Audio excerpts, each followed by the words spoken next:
move this study and, revisit it maybe next spring once plywood is open and have, at least a small sample of traffic that's crossing that intersection. Well, I mean, the recommendation is to accept the report and recommend no further action, and that's what you're saying at this point. Okay. Yeah. Well, that's my recommendation, Mark. That's not what the motion It's really says. not what the motion is. The motion is to accept the traffic study by Stanley Consultants, Inc. for Key Avenue and 24th Street Southwest intersection. That is my motion. Well, and I'll second. Thank you. We have a motion and a second. Any further discussion?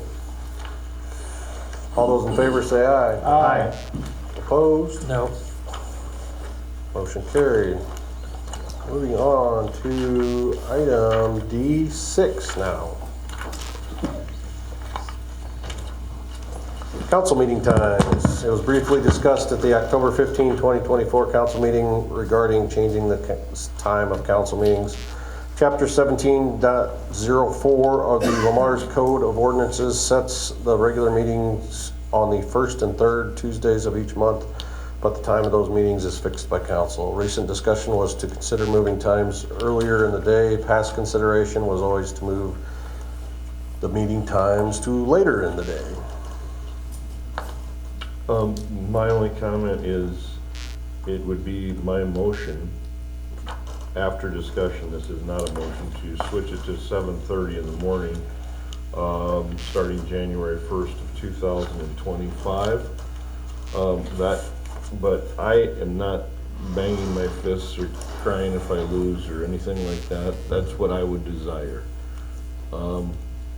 This job has so many perks that I wouldn't mind having my whole day rather than another day chopped in the dead center of it. So, but when I was elected, when everybody was elected, we signed up for these times, and so I'm open, guys. It would make my day considerably easier. Today in particular, we had a jury trial, and we were going to have 3 different court reporters cover it because I didn't know when I could get back from this meeting. Again, I knew what I was looking at when I took this on too. But if we have the option to make it 7:30, then I guarantee I'd be fine. So I'll bring the first donuts if we make it happen.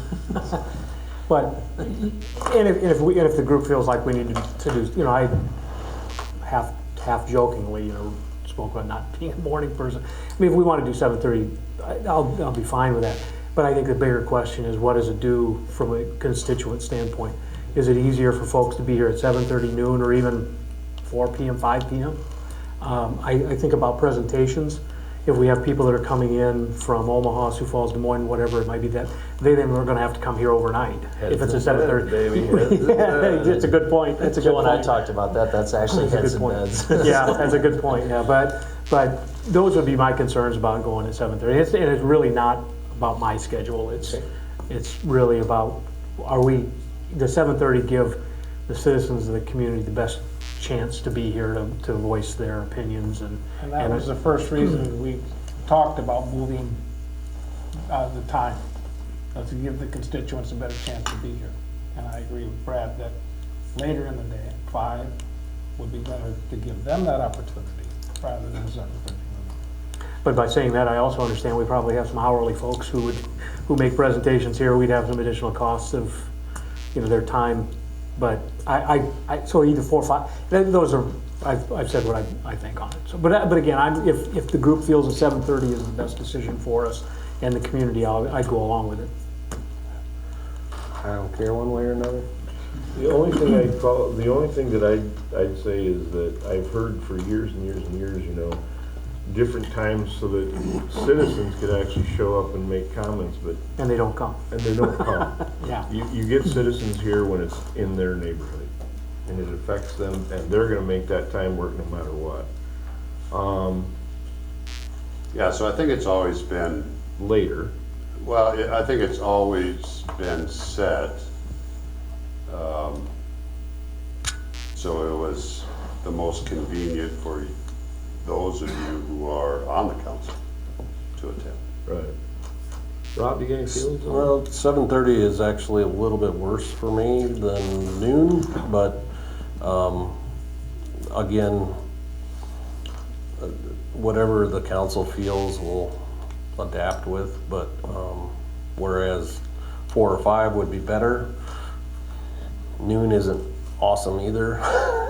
So, but we've worked through it, I think. I don't know unless, I understand the argument for being later in the day for every constituents to come in, but like Clark said, nobody will show up anyways. Then you have city employees who are here later in the day when they should be going home. Well, I don't have a vote on the matter, but that'd be my suggestion. Before you take action and change this, Councilman Wick made a good point about people coming from out of town for presentations.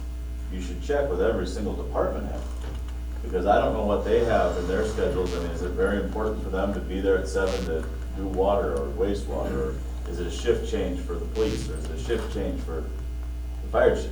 I mean, so before you take action, I would encourage you to check with every department head, because they come to most every meeting as well.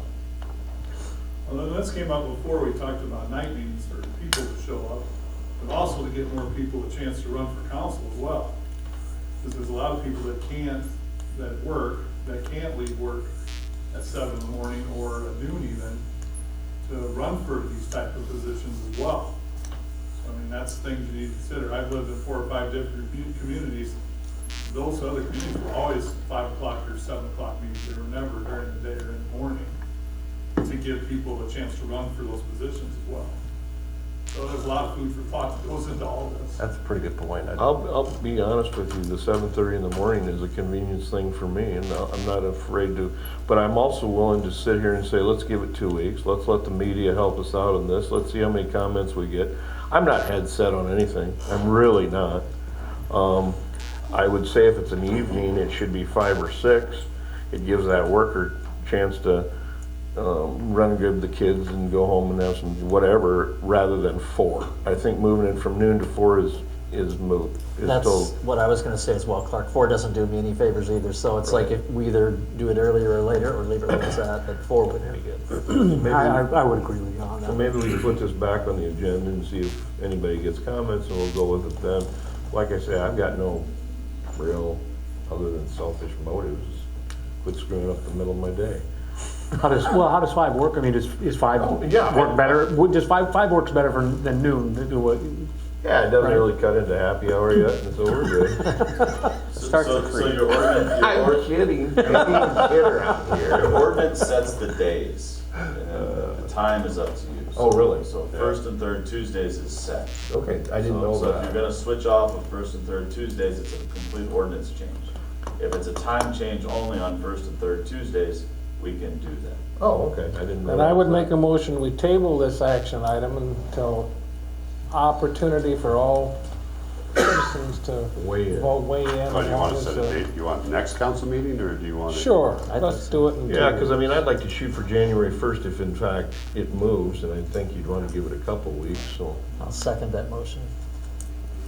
I have a motion and a second. Any other discussion?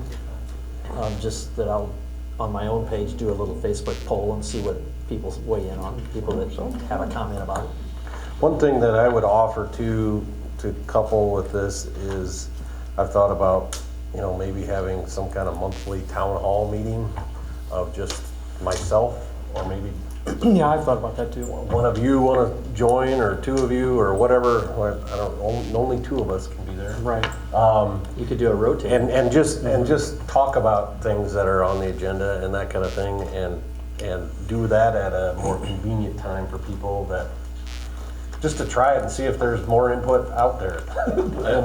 I believe, like you did with the community impact study, you could always do a special meeting once or twice a year in an evening, and see if that, as a town hall, and see if that gets people here too. Yeah. And then you could all attend, we just have to publish notice and get the time out there. Okay. On something I've noticed in other communities, they have more on their consent agenda when it's a night meeting, so you're not going from 5 till 10 o'clock at night.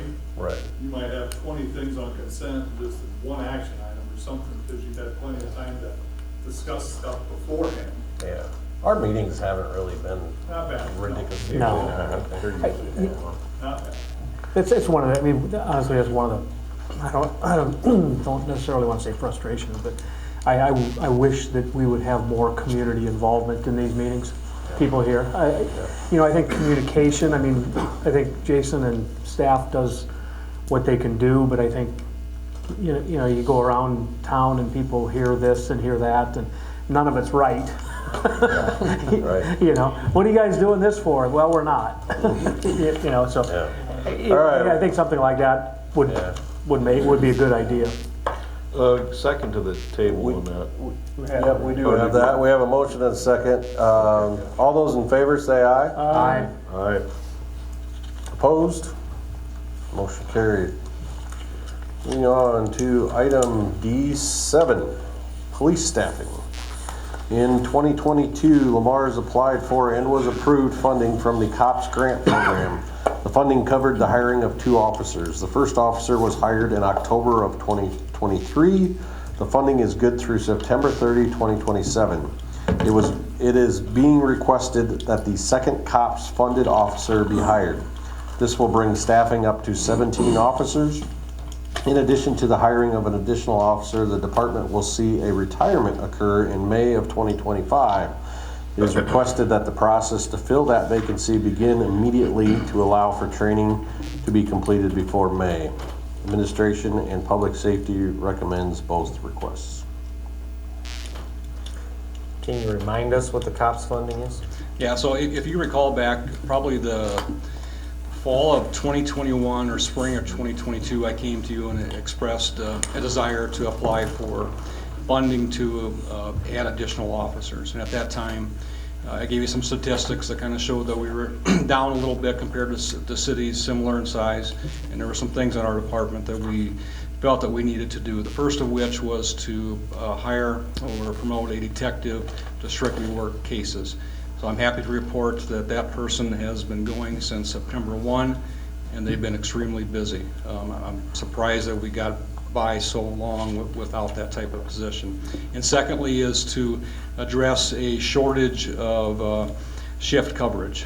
Mainly we have some gaps in our shift that we don't feel that we have the adequate number of officers working at a given time during the day or night. And that second COPS position would help us to fill those gaps and to kind of bring us up to more of an average of where other cities are at comparable to Lamar's. And 17 includes you? 17 does include me. Okay. Correct. So I believe that you approved that in the spring of 22, and we were approved for the funding of 2 officers on September 30 of 2022. I was real happy that we got the funding for 2. Just as a comparison, in Iowa, in this area, Sioux Falls, South Dakota got 2 officers. I think Davenport got 2, and some smaller agencies got 1. So I think that we did show them that we had a need here, and they did follow through with the two spots that were funded. That would be what the impact to our budget or budgeting, that would really won't hit until this funding dries up. So we're both gone. Correct. I mean, it's you're still at FY28. Yeah. Yeah, I would say that you're gonna start feeling the impact of this about FY tail end of 27, 28 is when you're gonna start feeling the Is it impact. 3 years they pay for it, or is it a tapering off deal? The funding is good for 3 years, and that's kind of why I came to you now. We're kind of hitting that spot where we got to request the second position. But you have up to 3 years per position to utilize the funding. And then Kevin, you talk about the upcoming retirement of an officer, so it's to get someone on board before that happens, so they have time to be trained. Correct. So what our concern is we have somebody leaving June 1st. If we would wait till June 1st, if we hire a certified officer, we could have somebody on the road as quickly as 2 months. If we hire a non-certified, it could be 6 to 7 months to attend the Iowa Law Enforcement Academy and to attend training and their FTO status on the department. We're just trying to get ahead of the game a little bit. We would like to kind of hit the road running July 1st and still be at the same staffing that we were this year. Just looking forward a little bit. I don't want to go down too much of a trail real quickly, but if we train somebody and send them to the academy and stuff, we have a payback period for 3 years, is it, or something? We have a 4-year 4-year? agreement that we We'll signed pay with for them. it, but they've gotta be with us for 4 years. Correct. Okay, all right, that's good. I mean, I'm for this, so, I mean, I would make a motion to approve the hiring of 2 police officers. Second. A motion and a second. Any further discussion? All those in favor say aye. Aye. Opposed? Motion carried. Mayor, council, I appreciate it. Thank you. Item D8, water meters and meter reading services, Owens. The city of Lamar's has been approached by the city of Owens to sell them water meters. The water department has water meters on hand to sell. Owens also has asked if the Lamar's water department would be willing to read those meters on a monthly basis for them. Lamar's would not do the billing for Owens. A 28E agreement would need to be executed to provide this service. Service fee would be negotiated. These meters are used meters. They were ones that I purchased from another town. Reason being was the trailer parks weren't, the trailer parks own their own meters too. And they were using the old system where we had to go and still touch read every house. And I wanted to get that brought up to everybody else's code, basically the code. And so I worked with them and we bought used meters, got them installed in the trailer parks. These are extras from there, so these aren't meters that we typically would have on hand. So Owens is looking to change theirs and trying to help them save a little money and us to get rid of some of our used meters. How many meters are we talking about? About between 50 and 60. And the amount of time for someone to read them, it's not that. Yeah, so I would say the issue isn't really whether or not we're gonna sell them, we can sell them. It's just, are we willing to enter an Service them. agreement to right. provide a service to Owens by reading them? That's probably the biggest issue. Who's installing them? That'd be up to Not us. them. No, we just sell them to them. Yeah, nothing to do with that at all. In the reading part of it, I suggested that possibly that we could do it. It would save them on buying the equipment that we already own. The reading of these meters would take us less time than it took us to walk and read the trailer parks that we did just a year ago. But I'm fine with it either way. It would probably be less than an hour, right at an hour a month to go read their meters for them. And that's travel time over and back and reading them. That sounds reasonable. So, I mean, it isn't a lot of extra work. It'll be less time than what we did a year ago when we read the meters walking the trailer parks. So, but and I don't know if that's what the path that they're even interested in going. But their council meeting is tomorrow, and I just wanted to be able to tell them, yes, we'd be willing to look at doing that, or no, you're not interested in it at all. Is there any negative to this, Mike? It's for you guys. Well, I know that. Well, but in terms of For your opinion. liability of selling them. I mean, I'm not so worried about selling them the meters. I mean, it's a policy decision of whether the city of Lamar's wants to take our city staff away from the city of Lamar's to Owens to read meters on. Which we do right now. That's the question. Which we do right now, putting easy valves in for other Right, towns. So I mean, it isn't any different than what we're already doing in We different do aspects of some this job. contract outside, Yeah. right? Which takes more time, the easy valve. Takes a lot more time, yes, yeah. Yeah. Maybe, I mean, easy valves are as needed, right? Or this is gonna be something where you're. We put a lot more hours in an easy valves But every you're year. gonna be- You're gonna be committing to a Once set every term month. of doing it every month, or Yep. a year, 2 years, 3 years, whatever the agreement is. And I got 2 guys going on Thursday to put 2 easy valves in Sioux City. It's gonna take 4 to 5 hours. So that'd be 5 months of reading Owens. No, Yeah, no, but it's- No, I appreciate Mr. Murphy's, opinion on this. It's not really an opinion, it's just kind of. Well, it's a thought. Yeah. It's a thought, all right? But, I tend to agree that I don't look at it as an issue. Motion to direct the city attorney to draft a 28E agreement between the city of Owens and Lamar's. Can you add something to the end of that, Clark? Yes, Because for future council approval, okay, for future. Put We'll have together we'll have to a bring draft. that agreement Okay, back. that's fine, But you for guys will future have- council approval, yes. And I'd wait to do that until I find out if they're even interested in it. I'm not to know a lot of information. Yeah. Second. Yeah. Okay, that's fine. Yeah. We have a motion and a second. Any other discussion on this? All those in favor say aye. Aye. Opposed? Motion carried. Thanks. Item D9, Lamar's Urban Revitalization Area. When the Lamar's Urban Renewal Plan was adopted, the revitalization area was described as all real properties situated within the incorporated municipal limits of the city of Lamar's, county of Plymouth, state of Iowa, as of December 1, 2011. Lamar's corporate limits have changed since then, and we must bring the description up to date. Attached is a red line version showing the updates. The update also reflects recent state changes. Administration recommends council set a public hearing. I have one question. Basically, there at the very bottom of page 5, it says further properties from which incremental property tax revenues have pledged for the payment of bonds, notes, contracts, or other urban renewal obligations of the city are ineligible for exemption under this. Does that mean anyone in a TIF district is not eligible? All right, so where are you at? The bottom of page 5.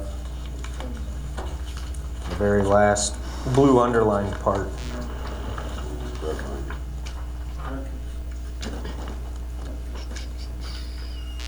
If you're in an urban revitalization area, you can't receive urban renewal, which is TIF. So they state that in all your urban revitalization plans. So that's what that refers to. You can't have TIF and an abatement at the same time. It's one or the other. All right, thanks. Okay, so this is really twofold here. I had originally contacted because what I stated in this write-up, when we put together the area, was around this December 1, 2011 timeframe. And at that time, our city looked the way it did, at its boundaries. Since then, we for sure have added our Old Collins ground, so our boundaries have changed. So there was a necessity to update that simple phrase. But what also Dorsey and Whitney did was also update some wording in the plan because of some changes made at the state level.